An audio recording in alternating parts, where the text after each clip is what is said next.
Olá, eu me chamo Thaís Cristina Gadelha Figueiredo, eu sou aluna de Engenharia Química da Universidade do Estado do Amazonas e o meu trabalho é uma comparação qualitativa de amostras de plantas analisadas pelos métodos de espectroscopia de fluorescência de raio-x por dispersão de onda e espectroscopia por absorção atômica. Bom, então a gente começa definindo a espectroscopia como a ciência que estuda a interação entre a radiação e a matéria. E ela vai fazer isso baseada no princípio de que um elétron pode ocupar somente certos níveis de energia. Então, se a gente tem determinada amostra e a gente emite uma radiação em cima dessa amostra, os elétrons que estão lá dentro vão transitar entre os níveis de energia. E ele vai fazer isso a partir da emissão ou da absorção de radiação eletromagnética. Então, se a gente pegar o espectro resultante, a radiação resultante, e passar por um prisma ou por uma rede de difração, a gente consegue interpretar as diferentes interações do elétron da radiação com o elétron. E aí a gente consegue ver os componentes que estavam dentro dessa amostra. Bom, a espectroscopia atualmente é utilizada nas mais diversas áreas da ciência, mas ela vem tendo enfoque no estudo da estrutura do átomo e da molécula, a partir da análise das configurações ou dos estados de excitação dos átomos, ou principalmente identificando os componentes de amostras desconhecidas. Existem diferentes tipos de espectroscopia que variam de diferentes maneiras. Por exemplo, eles podem variar na região do espectro que está sendo analisado, nos processos envolvidos para análise, ou no tipo de radiação que está sendo estudado, enfim. Mas, para esse trabalho, a gente vai ter um enfoque na espectroscopia de fluorescência de raio-x por dispersão de onda e na espectroscopia de absorção atômica.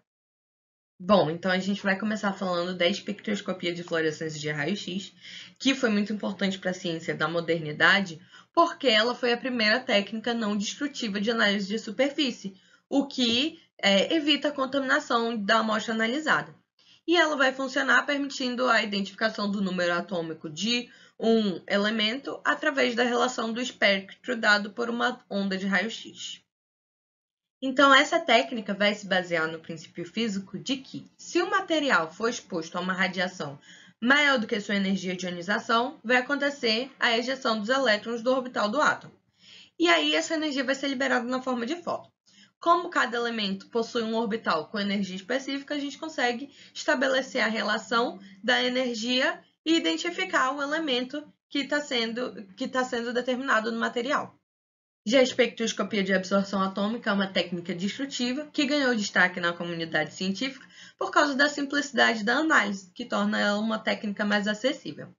Bom, nessa técnica, a emissão dos espectros ela vai ser produzida de maneira térmica. Então, ela se baseia no princípio de que para cada átomo, só uma parte dele está em estado de excitação, e essa parte vai depender da temperatura que ele está sendo submetido. Bom, nessa técnica, então, a gente vai ter uma lâmpada de cátodo oco que vai estar emitindo radiação, interagindo com a nossa amostra, e aí a amostra vai reduzir a intensidade do feixe da radiação emitida, e aí essa redução vai ser interpretada por um monocromador e a gente vai ter o resultado. Bom, então, como objetivo geral, a gente tem a comparação qualitativa dos resultados, né, das técnicas de espectroscopia de fluorescência de raio-x por dispersão de onda e da espectroscopia de absorção atômica.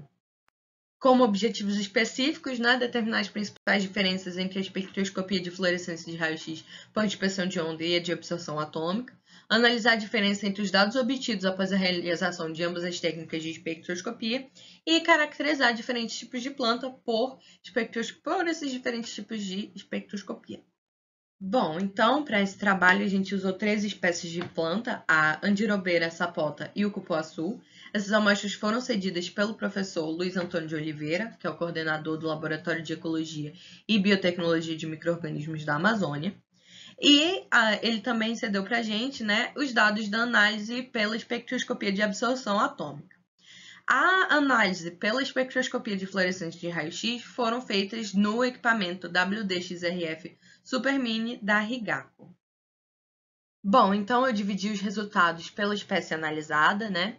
E aqui desse lado vai ficar a espectroscopia de fluorescência de raio-x e desse lado a espectroscopia de absorção atômica.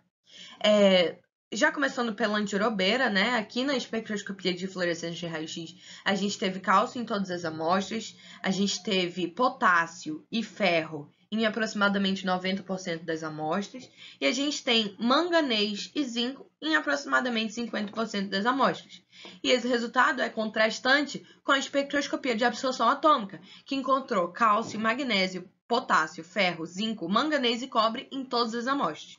Uma coisa que é interessante, né, dessa diferença é que a espectroscopia de absorção atômica encontrou cobre e magnésio em todas as amostras, enquanto a espectroscopia de fluorescência de raio-x não encontrou, não detectou em nenhuma amostra.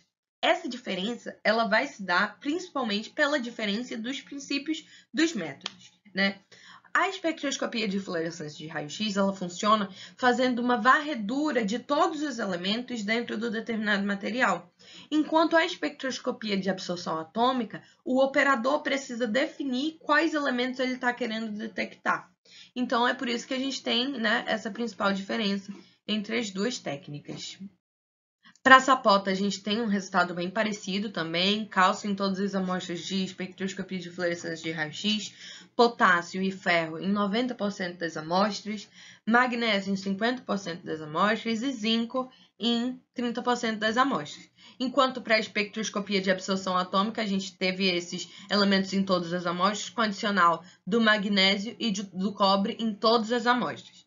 E uma coisa interessante é que, para a espectroscopia de fluorescência de raio-x, a gente encontrou sim o cobre em uma das amostras e o bromo e o rubídio, que não apareceram na espectroscopia de absorção atômica, apareceram aqui em 2 e 1 amostra de espectroscopia de fluorescência de raio-x. Bom, então aqui no cupuaçu a gente teve uma situação bem parecida. Dessa vez a gente teve cálcio e potássio praticamente em todas as amostras, ferro em 80% das amostras, magnésio e zinco em aproximadamente 25% das amostras, e a gente ainda teve aqui o adicional do bromo em 10% das amostras, que não foi encontrado na espectroscopia de absorção atômica, que detectou os elementos em todas as amostras, incluindo o magnésio e o cobre, que não foi detectado na espectroscopia de fluorescência de raio-x. Então, né, qualitativamente, as amostras estudadas apresentaram variação na composição entre as técnicas, e essa variação pode ser tida como a consequência da forma como a análise é realizada nas diferentes técnicas.